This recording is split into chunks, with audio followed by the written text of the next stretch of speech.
From New York, Black Journal investigates black or white superiority. When Black Journal originates in various cities, viewers in that area can participate by calling in. This edition, from New York, features Dr. Frances Welsing, Professor of Psychiatry, Howard University College of Medicine, and Dr. William Shockley, Professor of Physics, Stanford University. And now our host, the executive producer, Tony Brown. Hello, welcome to this edition of Black Journal. We have two very prominent educators, scholars on Black Journal tonight, and we feel that it is important to defend the First Amendment rights of all Americans. Dr. William Shockley, one of our guests, has had quite a difficult time speaking at some universities, and particularly some black college students do not agree with his theories. On Black Journal, we feel that Dr. Shockley's rights in the First Amendment area are parallel to black people's rights. That is, that Dr. Shockley must have a platform for his views if black people are to have a platform for their views. Dr. Frances Welsing, on the other side, has difficulty in expressing her views on legitimate mass media outlets because many whites do not agree with her theory of genetics. Now let's find out what the controversy is about. Dr. Shockley, please give us the benefit basically of what your theory is.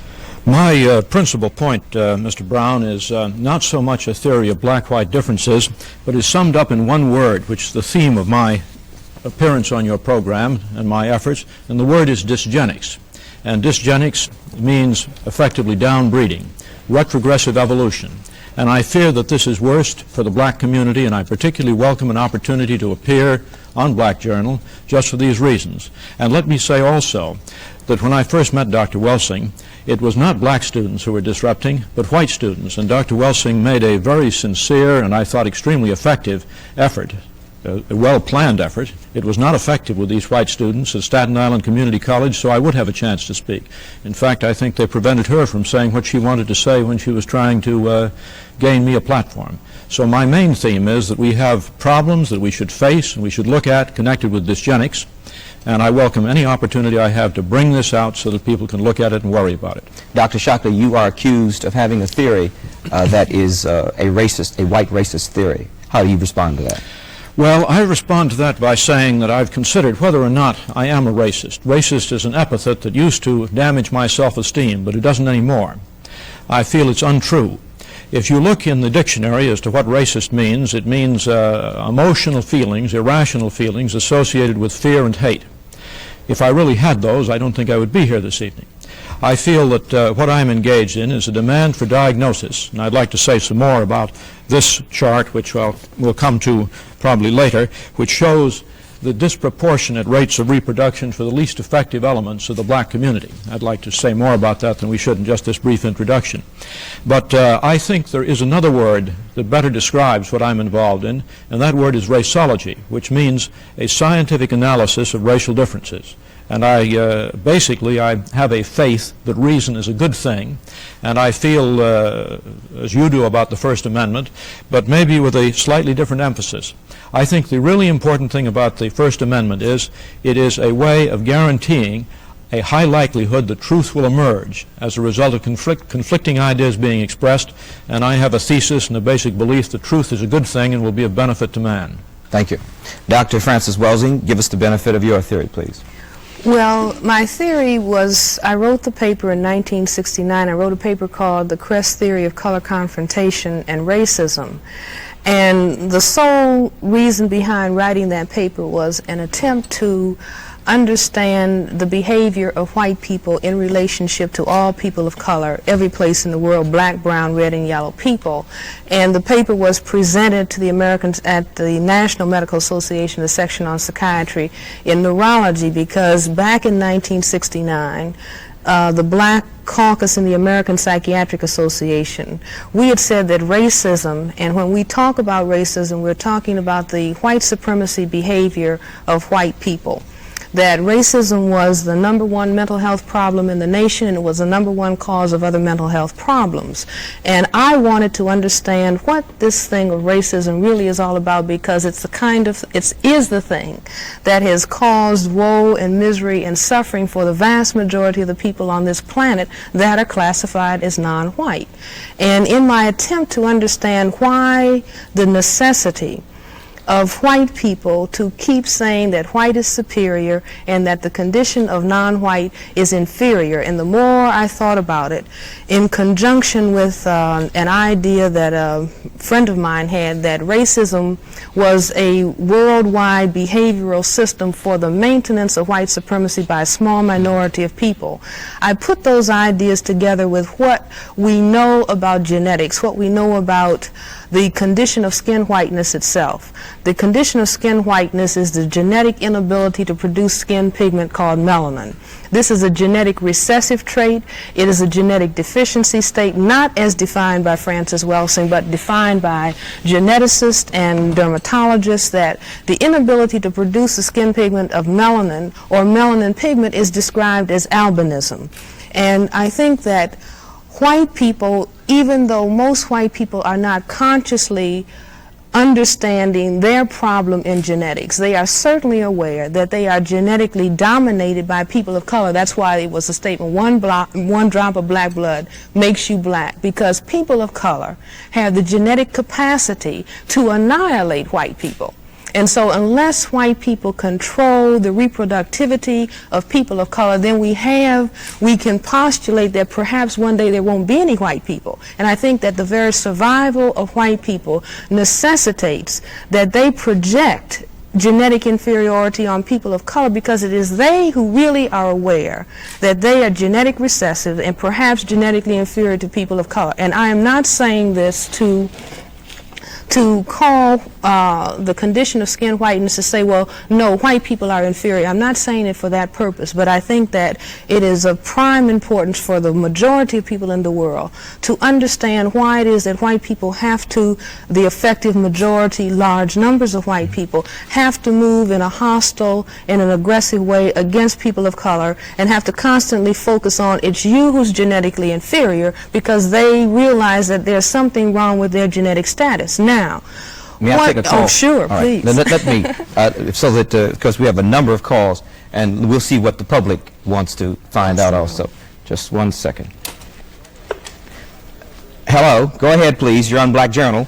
Yes, thank you. I would like to ask the question, why does the doctor feel that his theory, Dr. Shockley, why did you feel that your theory is correct?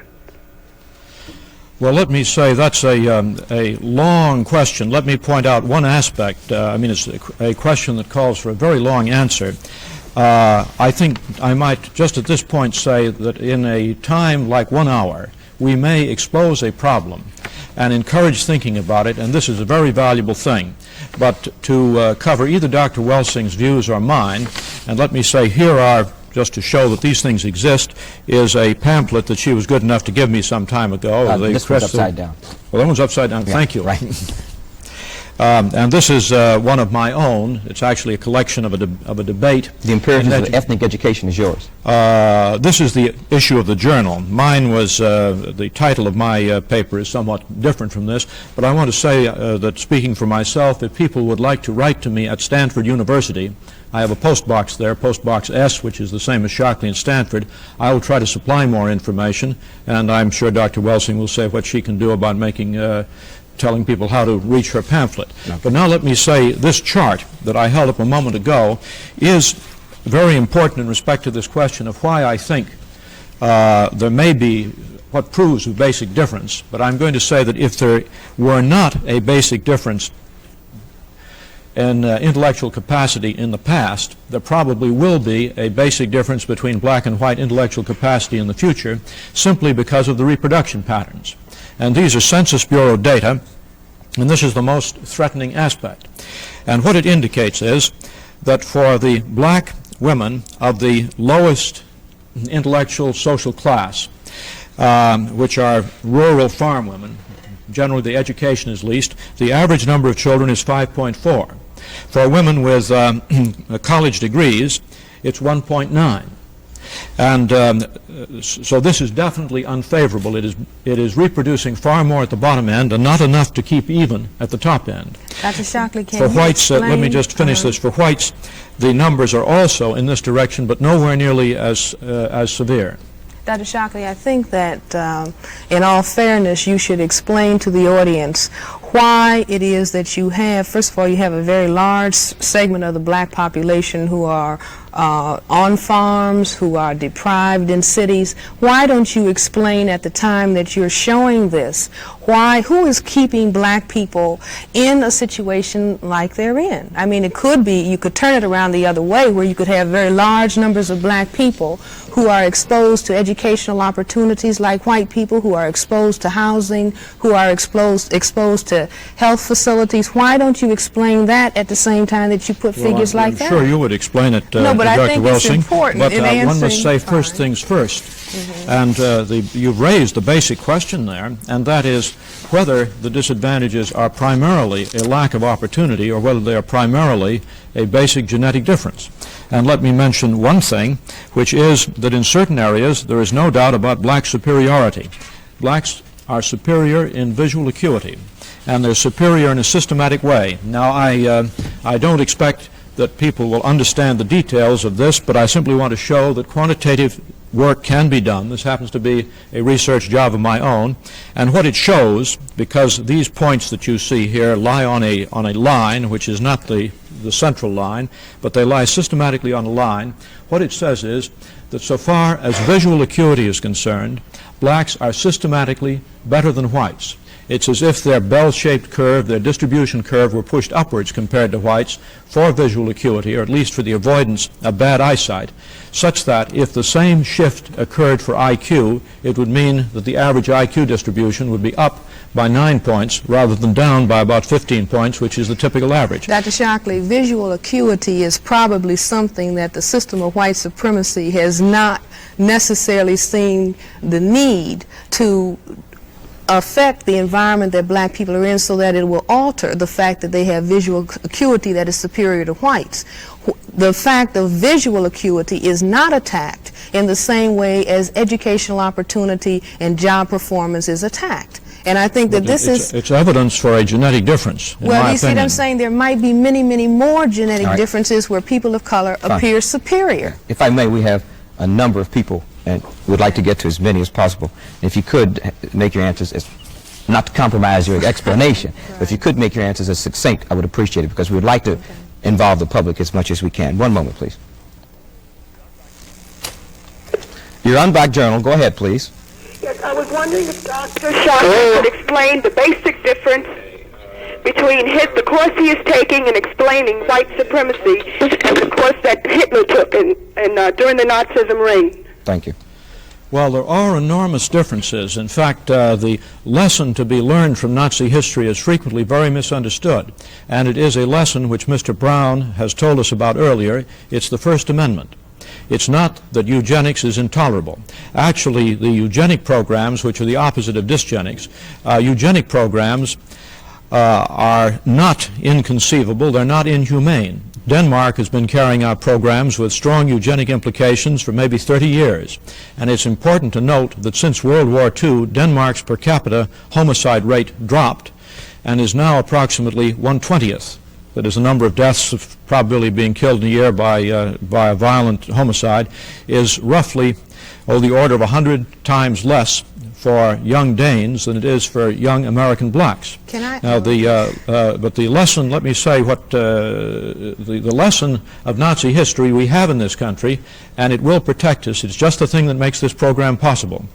The First Amendment, which allows freedom of speech. If one believes that is not the right answer, then one has to be one of the most anti-German racists there can be. If one believes that the German people would have tolerated the concentration camps and the gas chambers, if news media, like the programs that Mr. Brown is setting on, if those people were willing to bring discordant views out into the open, I don't believe the concentration camps and the gas chambers could have continued to exist in Germany. I'd like to comment, because I'd like to say that I don't think that there's a major difference between what Dr. Dr. Shockley is doing. I don't think that Dr. Shockley is fully aware of what he is doing and why he is doing what he's doing. But the long-range implications of what he is doing are no different than the propaganda campaign that Hitler and his Nazi unit carried on in Germany that ended up eliminating 6 million Jewish people. Now, what is most interesting is that Hitler said the very same thing. He said, number one, that the Jews were genetically inferior to the Aryans.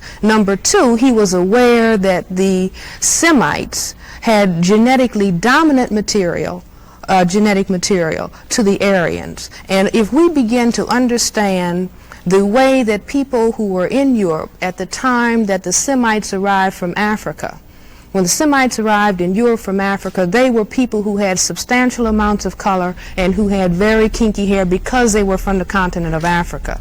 And the Europeans, the white people who were there, had a reaction, a color reaction to the Semites that is no different than the reaction and the concern on the part of people who are white in this area of the world or any other area of the world to people who have the genetic capacity to produce color, who can genetically annihilate their position. And I think it's very, very important, even though Dr. Shockley, I am convinced that Dr. Shockley believes that he is perhaps elevating science with all of his charts and all of his figures, but he doesn't understand the things that propel him as a white individual in a social system that has programmed him throughout his life and programmed large numbers of people like him to focus on the genetics of people of color in such a way as to destroy people of color.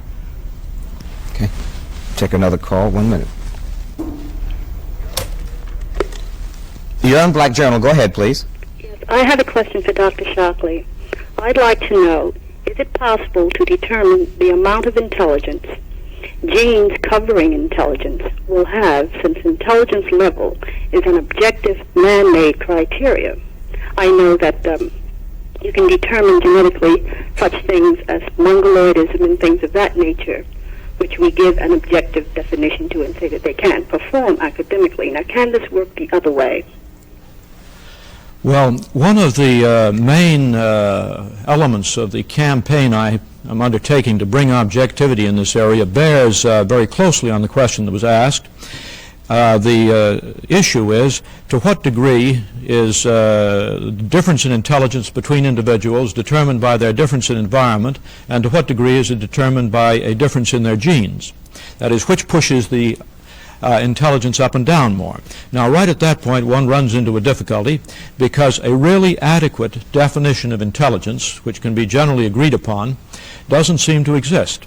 IQ is some sort of a measure of intelligence, but it's a very man-made, limited thing. Nevertheless, one can come to significant conclusions about this. And the significant conclusion that I come to, and I think there's only one chance in 2,000 of being significantly wrong, is that differences in genes between individuals in typical white or Caucasian populations have 80% of the effect of whatever it is that pushes IQ up and down, and within that milieu, that range of environments, the differences in environments have only about 20%. And this is one of the items that is dealt with in some length in that pamphlet that I was holding up, and if Mr. Brown wants to encourage me, I will say more about it.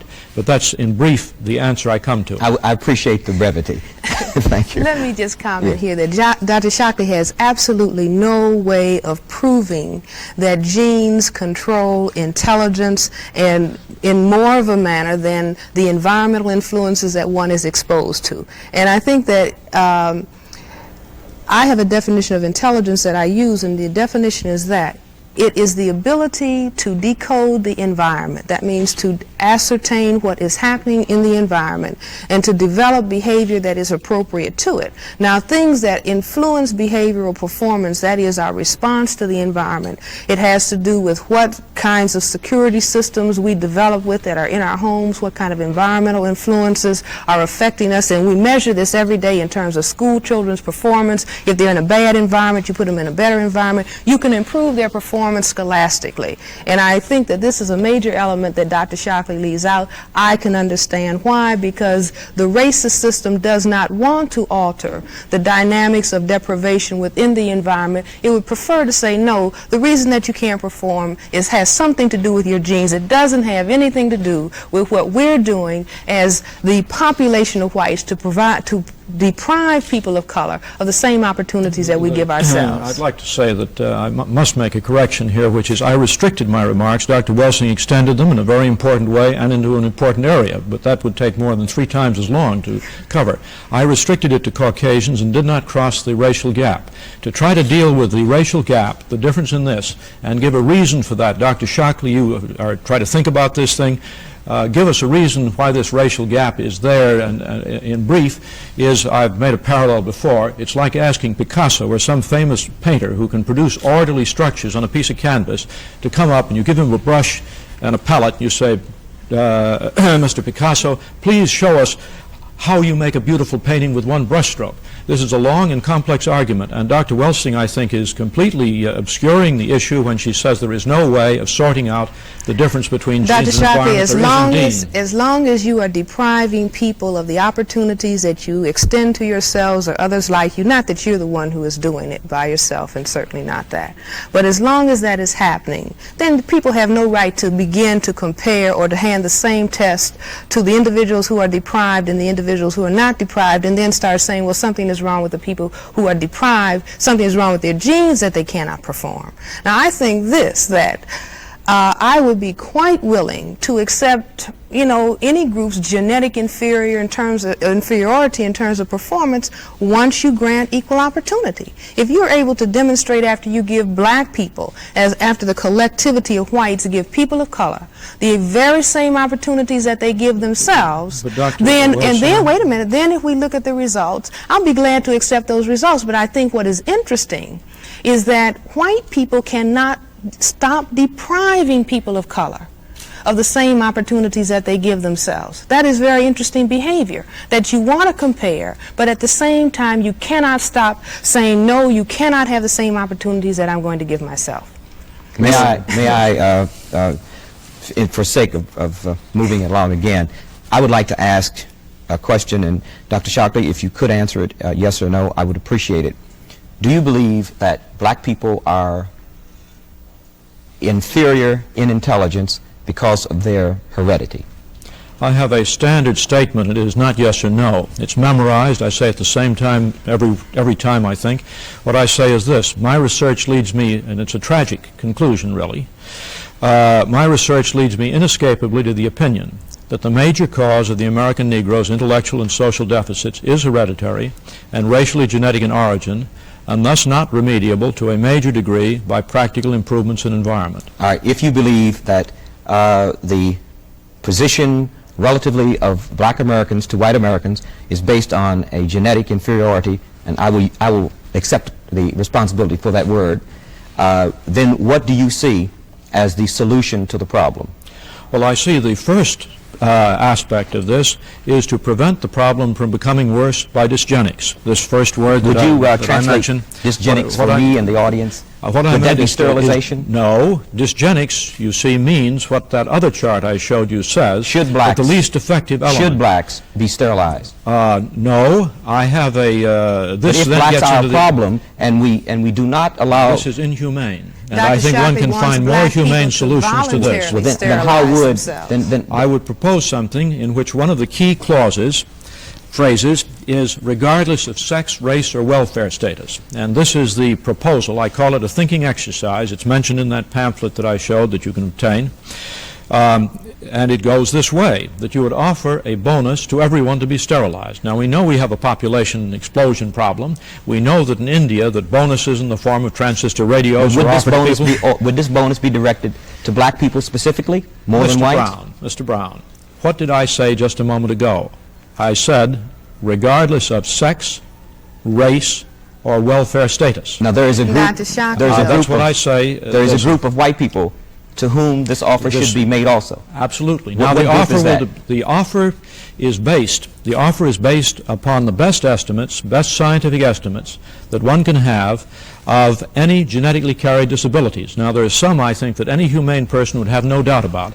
And Dr. Welsing talked about dominant and recessive genes. I want to point out that sometimes a dominant gene can be a very bad thing, and it is a very bad thing for a neurological disease called Huntington's chorea, which is something like multiple sclerosis. Which is more prominent in white people than black people. That is correct. And I think that one should offer a large bonus for anyone who might be potentially carrying Huntington's chorea. Dr. Shockley, beyond this, it goes on with some other factors in this, but Dr. Welsing wishes to speak. Are you aware that white people have more genetic diseases that affect their nervous system than people of color, than black people? I wouldn't be at all surprised. And I think blacks apparently have higher heart problems. Would you suggest that all of these white people who are carrying these defective genes, you know, whose families may carry these defective genes, that they be examined and it would be suggested to them that they be sterilized? Would you suggest this? Yes, I think I would, probably, in general, that this is so. You see, but one thing that you are fully aware, that historically in the area of the world in which you live,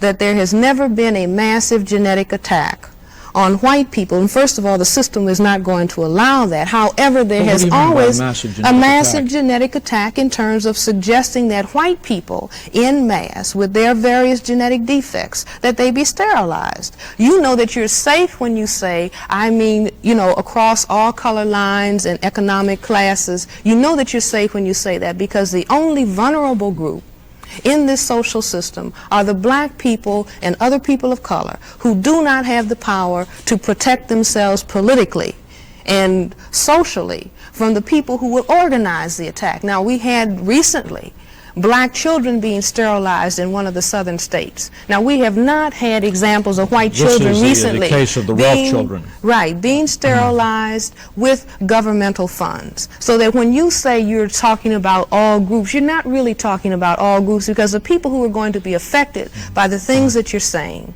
are black people and people of color. And I want to make this point also, that I don't think that the television audience should simply focus on Dr. Shockley as being responsible for what Dr. Shockley is saying. There's a wide segment of the population that seems to need the kind of reinforcement that Dr. Shockley and the Jensens and the Herrensteins and the others give. There's a need to hear that black people are genetically inferior, just like in the history of Germany, apparently there was a need for that population to hear that the Jews are inferior, so that they can rationalize and justify to themselves the eventual destructive attack that was made in Germany on the Jewish people. Excuse and I me, think that I would like to go to the next question, but I want to go to the next question, and from this point on I'm going to interrupt more frequently. But I would like to ask a question. Dr. Shockley, do you feel that your theory is gaining or has support in the governmental areas, the people who could make the decision, let's say, to offer or a bonus for sterilization to people, as you call, I think, the downers in this society? I'm not aware that there is any. I think the idea that these matters should be discussed and brought out in the open has increased. I think. In other words, you see your popularizing this dysgenics concept gaining in popularity.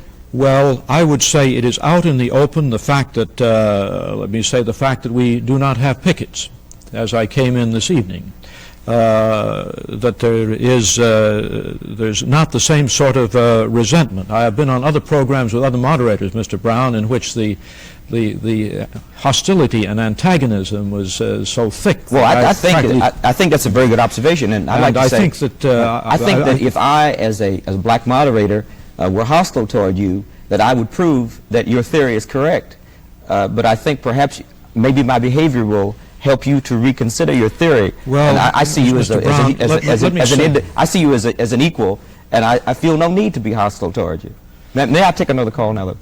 Thank you so much. Go ahead, John Black Journal, please. Come on now. Could I ask Dr. Shockley what he thinks of a recent study done in Psychology Today, which indicates that black males lead in mixed groups, and how he would view this in light of his theory? I'm afraid I don't recognize the context. Maybe if you could say a little more. I may not know this particular one, but I may know another one. He's off the air. He's off the air. Did you I didn't get the gist. This? Did you get the gist? I didn't understand. Let's go to another question then. right. Go ahead. You're on Black Journal, please. Since Dr. Shockley does not have a degree in genetics, what makes him qualified to expound on black inferiority? Well, let me respond to that. I think that that's interesting because Dr. Shockley's colleagues at Stanford will not let him teach in the genetics courses there, and they do not recognize him. I doubt very seriously whether there's any large number of geneticists that will come out in support of what Dr. Shockley is saying. But in spite of Dr. Shockley's not being a physician, not being trained in genetics, not really being trained to understand the things that influence behavioral performance, of which intelligence testing is really testing that. He is allowed to go on and talk, and he's asked to be on a number of television shows, and he's given very many platforms, and he's given all kinds of newspaper coverage. And I think this is the kind of thing that, as far as I'm concerned, needs to be understood. And I hope that if anything comes out of this program and this discussion, certainly from me, is that instead of looking at Dr. Shockley's figures and charts, certainly black people ought to know that figures on a chart don't mean anything. Figures on a chart have lied about black people historically, and they're still lying about black people. All right, could we give him the opportunity? Dr. Yes. Shockley, well, would you respond? Yes. I think it's the same question. It's a question of qualifications. Right. I was just looking to see if I had the one most serious reprint here that was published in well, it's not so important that it was published in the Proceedings of the National Academy of Sciences. It is important that it was refereed, which is unusual when a member submits a paper. And this is the paper which gives the best estimate, in my opinion, that exists anywhere, on the fraction of Caucasian ancestry in the California Negro population. I made a small refinement in the work, a small numerical refinement, but a very deep analytic one, on the work done by Professor T.E. Reed of Toronto, who has established from some 3,000-odd Oakland, California Negroes, that these Negroes are 22% Caucasian ancestry with an accuracy of 1%. Now, Reed dealt with an overly simplified model here. He dealt with a model in which he assumed that every Negro in that population had the same fraction of Caucasian ancestry as every other one, which is certainly not true because some of them had probably one white parent. Dr. Shockley, are you saying that light-skinned blacks are more intelligent than dark-skinned blacks? No, I'm not. What is and I'm Dr. glad you brought Shockley that. saying? I'm glad you What brought is that up. Dr. What I'm Shockley saying, saying? but now let's stick to the point. What I'm saying is that I have found this really, in my way of thinking, not a difficult field to get into because, so to speak, there is so much emotional block that the analytical thinking is not very high. And this paper of mine was refereed by Bentley Glass, who is an eminent human geneticist, a past president of the American Association for the Advancement of Science. He told me he had refereed it when we had lunch together at the Academy. They don't ordinarily reveal the referees. The other referee is a man with whom I have friendly relationships, and I had wanted to get his advice, so I was going to send him a copy of the manuscript. Whereupon he told me, well, I have it already. It's been sent to me to referee. And he was willing to be included in the acknowledgments. This is James F. Crow of the University of Wisconsin. I've been invited to speak at the Galton Laboratory in England, which is one of the foundation stones of genetics, and I have spoken Dr. there. You're being asked to speak a lot of places, and I really sincerely... This was on genetics. No, I know, but I'm saying whenever you go to speak, you're speaking about genetics, but I think that you really need to understand what you are verbalizing and why you're being asked to speak, because you don't have a degree in genetics and you really do not have the background in terms of understanding those things that influence behavior by your own I think admission. we've made that point. Now, You see. may I take a call? One moment, please. Go ahead, you're on Black Journal, please.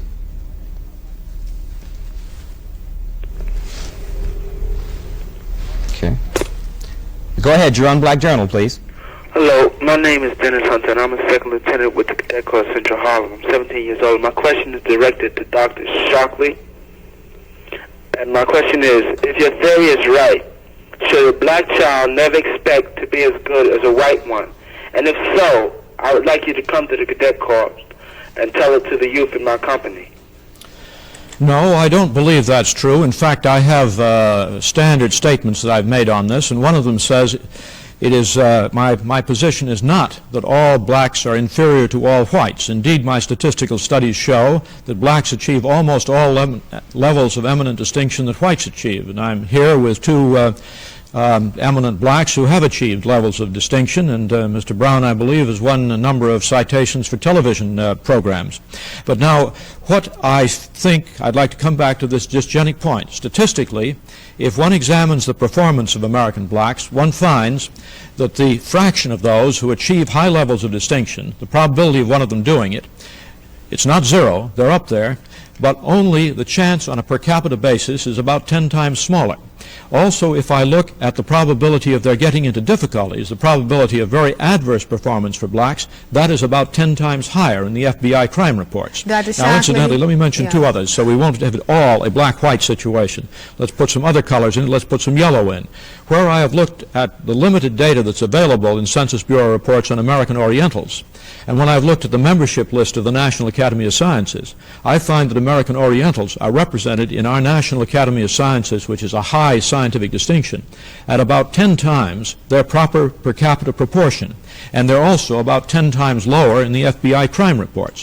So there are these systematic differences, but I think that if one is to speak to this young man's problem, which I detect the feeling in this, if one tries to live up to things which he is not destined, not equipped to do, I think this may produce a kind of paranoia in which one can't see what is holding him back, and one concludes that the white race is engaging in the sort of things that Dr. Welsing says she has a theory that accounts for it. All right, Dr. Welsing?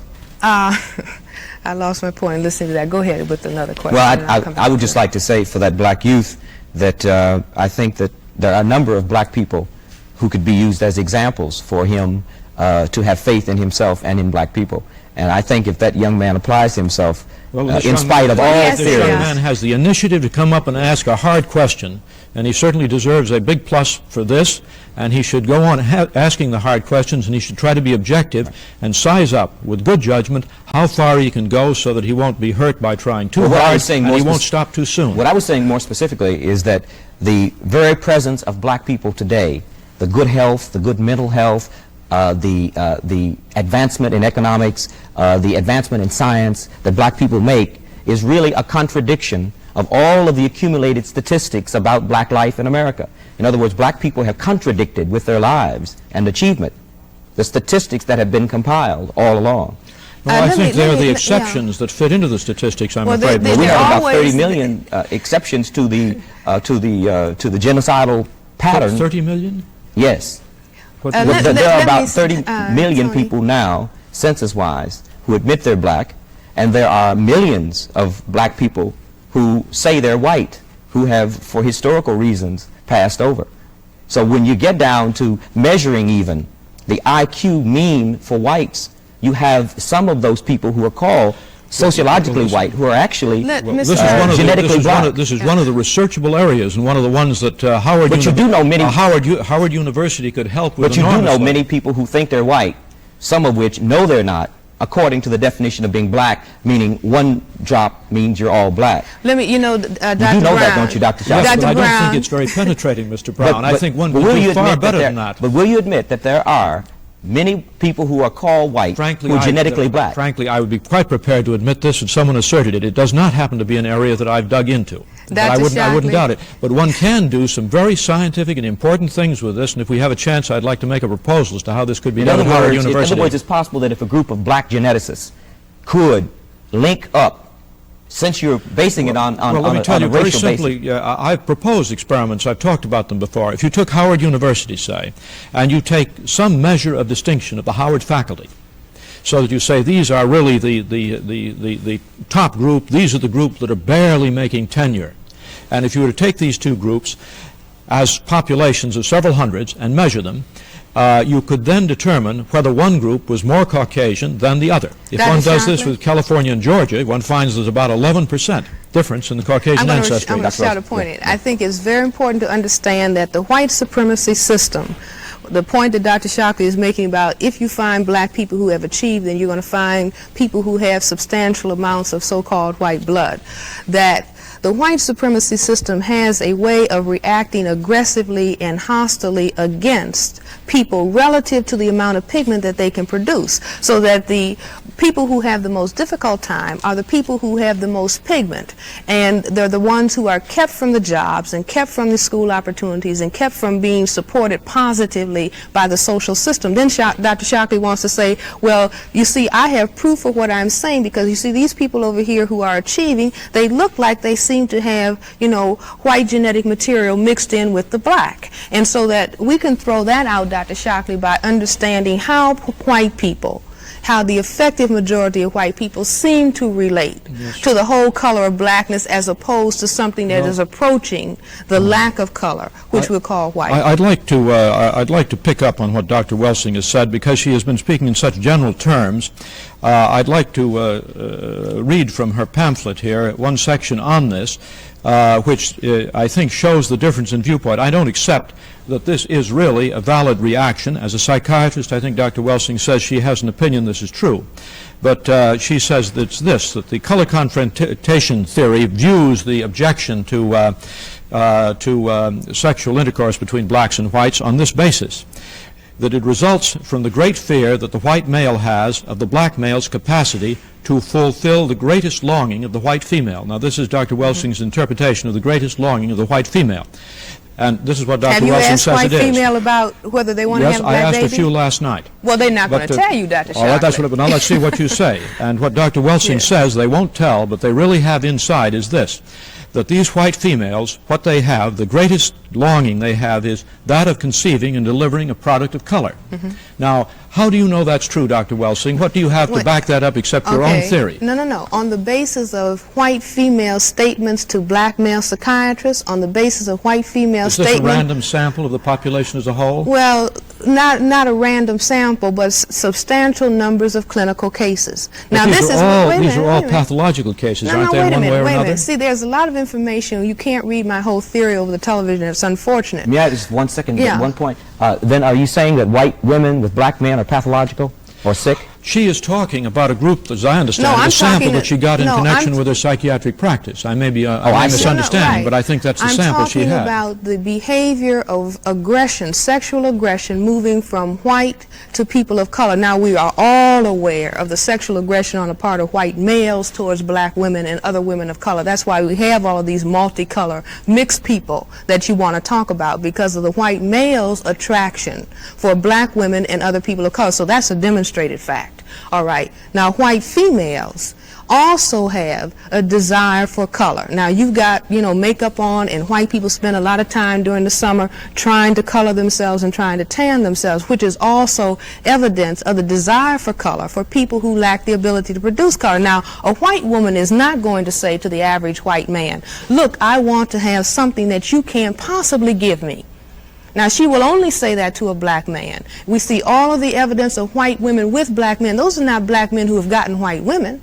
Those are white women who have signaled to a black man that they're available, that I want to be with you. And we see a lot of that. I'm certain that where you come from, California, I'm certain that you have seen a lot of it. You certainly see a lot of it in New York. Now, how do you explain it? The way that white people have explained it is that black men want to rape white women. Or that black women, I guess, want to sexually aggress towards white men, but it's only the white group under white supremacy that has had the freedom and the liberty to go out and pick whatever sexual partner they want. Dr. Shockley, how do you respond to that? Well, it had a number of sort of psychiatric factors in here. I think one thing that needs to be emphasized on this is one is dealing with a very small percentage of the population. No, you're dealing with large numbers of people. I mean, all of the mixed people that you talked about a few minutes ago, all of the light brown skinned black people are people who are products of the white male sexual aggression against a woman of color. May I finish? Yeah, please. The point I was going to make is that the women you were talking about, who you say back up your assertion that the greatest longing of the white female is that of conceiving and delivering a product of color. That's what you say. And you believe this applies to almost all white females, or just to a tiny fraction? My point was to a very large number who are willing 50%? The same number, let me say the same number who will chance getting skin cancer by sun tanning. All right, may I go to the next question, please? Okay. Thank you so much. You're on Black Journal. Go ahead, please. Yes, I'm a student at City College and a member of the Attica Brigade. And first of all, I'd like to know if it's true that Shockley has established a foundation which is already offering black women money to be sterilized. I'd also like to know how Channel 13 justifies giving a platform to a racist like this when all across the country students have kicked him off their campuses and refused to allow him to speak. I'd like to answer the last part of the question. I am the executive producer of this program.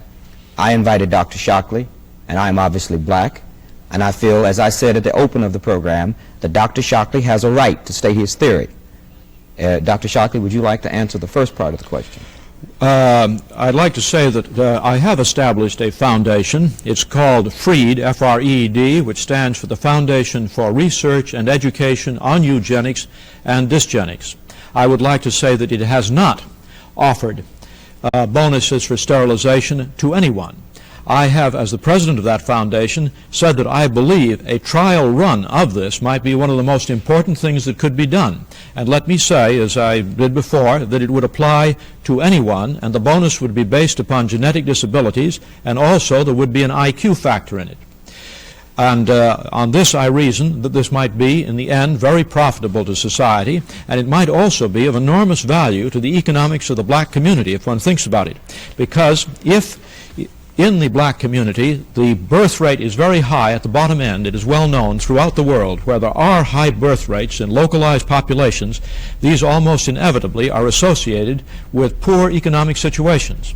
So that if the black community is, as I fear, suffering as a whole from the very high birth rates of their least effective elements, then a means of helping, of stopping this by voluntary bonuses which would give an annuity to the people who are involved. This might be a kindness to the people involved. It might be a kindness to the children. But I think you've answered the question. Yes. And may I go to the next? Yes, sure. No. All right.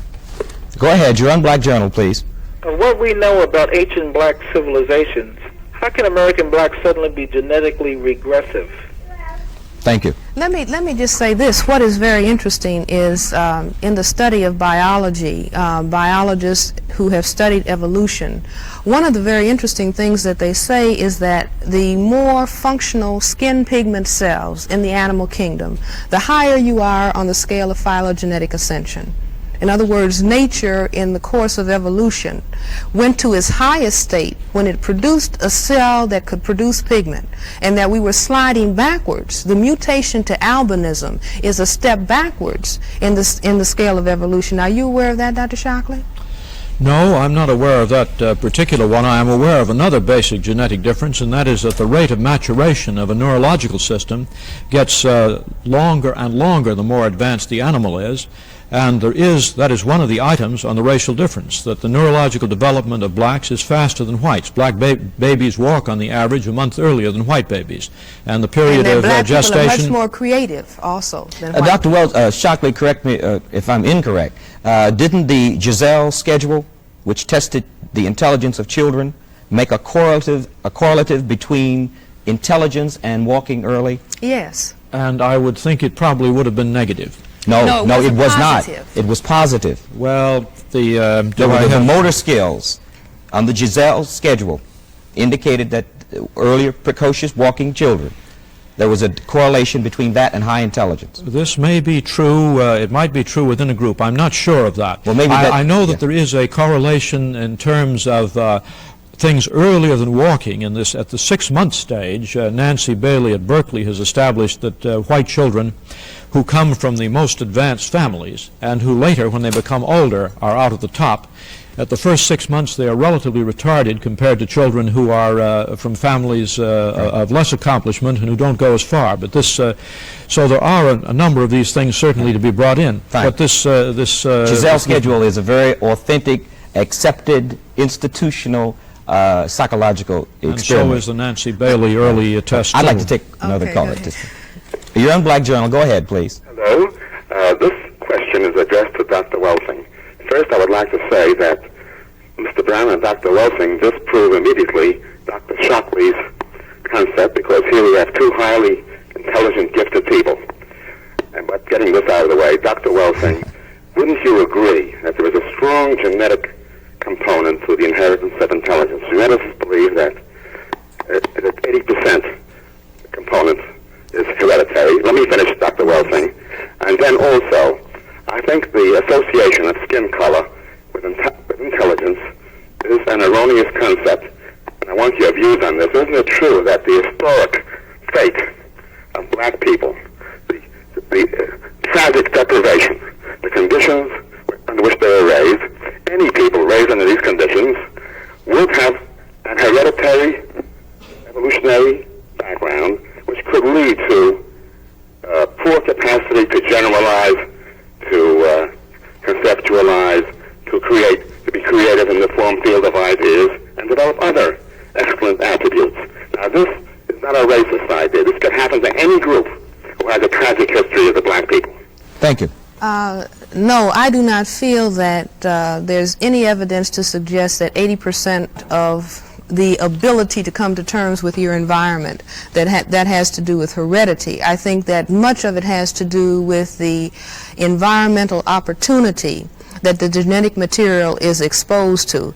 I think that if we look at the black people, if we just take the black group, and we look at those people who have been able to achieve, and we look at their backgrounds, we will find that they have had substantial social and economic opportunities that maybe some of the segment of the black population has not had. We will find the same thing in the white group. Those white people who have been socioeconomically deprived and at the bottom of the economic scale for whites, that these people are not performing in the same way that people who have extended socioeconomic opportunity. One of the very interesting things is that white women are now talking about women's liberation, and they are looking at their performance relative to white men, and they are saying, and all of the spokesmen for white women, and men and women are also saying, that the reason that the white woman has less confidence in her performance and is not performing as well, relatively speaking, as the white male has been the attitudes within the white family as to the role of the woman versus the role of the man. Now, what is interesting is that when white people are looking at the difference in the performance of the white woman and the white man on IQ tests, they can account for that on the basis of environmental influences. However, when they shift over into looking at whites relative to people of color, somehow they want to drop that understanding and that awareness. All right. Thank you. We'll take another call. Go ahead, you're on Black Journal, please. Yes, good afternoon. Mr. Shockley, I would like to know if the whites are superior to blacks, why is it that whites have to set up barriers to prevent blacks from advancing to ensure their place in being superior? If they're superior, why can't they just open up the whole field and let all of the blacks advance as far as they can without fear of their own position? Thank you. Well, the question presupposes a situation which may not necessarily be true. There certainly is, at the present time, enormous efforts to remedy and overcome what must have been, what certainly were, extremely profound injustices in the past, in the days of slavery.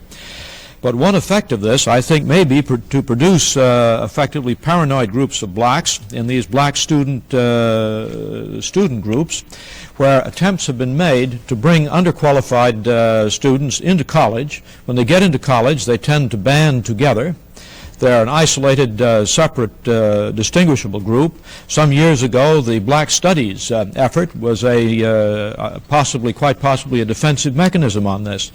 So I think some of the sorts of questions like this one can be looked at from a number of different points of view, but what is really needed, from my point of view, is to try to do experiments like the one I was talking about at Howard University of determining the fractions of white and black ancestry. That's a false experiment, Dr. Shockley. We've already run through that. I would like to, not speaking to the yay or nay of your statement, but I would like to amplify and help qualify something you said. You said bringing unqualified black students into colleges. White colleges have been bringing unqualified white students into college since we've had colleges because they were white. Number two, you said black students band together in college, white students band together in college, and it would seem to me to be rather abnormal for a black student to go to a white college and want to band with whites when whites didn't want to band with blacks. So I think it's I'm not dealing with the other side of your problem. I think black students have a right to, and I don't think they're being paranoid any more than a white student is being paranoid for joining a white sorority or a white fraternity. I'd like to get another call. Okay. Go ahead, you're on Black Journal, please. Yes, I would like to ask Dr. Shockley how he feels about men and women who have higher IQ than his own, who disagree with his opinion. Thank you. Well, I'd say one thing is IQ is certainly not everything. I've said that before, and another point I would say, I'm not sure whether necessarily many of the people I've run into have higher IQs or lower IQs, but I've run into highly professional people who are violently opposed to my views, eminent anthropologists, who, when I get into questions such as this determination of racial composition, I think particularly of a conversation with a man who was at that time or within a year a president of the American Anthropological Association, he was not aware of the scientific work that had been done by men like Bentley Glass and a number of others on determining the fractional mix. And when we got deeper into this, some area of his reasoning just ran into blocks. So what I find is, what I conclude is, we're in a situation now which is like the, I don't compare, let me say right off, I don't want to compare myself with Galileo, but I want to compare the situation which prevails. Nor Hitler. Nor Hitler, no. Well, I think we've covered enough ground for the moment. You threw me off on this now. But the point is that there is in this area, I feel, a wishful thinking, effectively a cover-up, and a very threatening cover-up. And I will say that I feel sure I've not made the point this evening, but when I showed this chart with the relative sizes of white and black families, of number of children born per woman, for the blacks and the whites, depending on socioeconomic class, this is far more threatening to the blacks. And when people say you're doing these very evil things, Shockley, you are undermining them and so on, I say if my conclusions, my reasoning are right on this, it is quite likely there's no one who's going to make a bigger contribution to the black future and the next generation than I am. We have 2 minutes, and I'd like you to take this question. Okay. You're on Black Journal. Go ahead, please. Okay, I have one question for Dr. Shockley. I'm a physician in New York. And I was wondering, I respect Dr. Shockley as a scientist, and I was wondering if really his retrospective studies really have very much justification in terms of eliminating the obvious environmental factors which are really important, and whether in order to arrive at any scientifically justifiable conclusions, one shouldn't do prospective studies taking black and white infants, and large numbers of these, and studying them under the same environmental conditions, and thus trying to eliminate that absolutely essential factor. Dr. Shockley, could you make it brief, and then Dr. Welsing, yes, then we're going to be closing. One cannot answer it at all adequately briefly, but I will try to say some very brief things on this. One of the things that would be very striking and interesting would be data on the probably some tens, maybe hundreds, of black slum children in New York City who have been adopted into middle-class Jewish families. If this difference produced approximately a 30 IQ point difference, which is about what you would expect to find on the basis of what would have happened had the children stayed at home, versus what happened when they went into these highly intellectual, highly stimulating intellectual families, I believe a study on this would exist and would be very well known. It doesn't exist. All right, Dr. Welsing, we have about 15 seconds. Please have the last word. I hope that the people of color in the television audience will again see what I call the neurotic necessity on the part of a representative of the white group to talk destructively about the genetics of people who are genetically dominant to themselves. Thank you so much. It's been interesting, to say the least. I'm happy you had your say, Dr. Shockley, and Dr. Welsing. I'm happy you had yours, and thank you for being on Black Journal.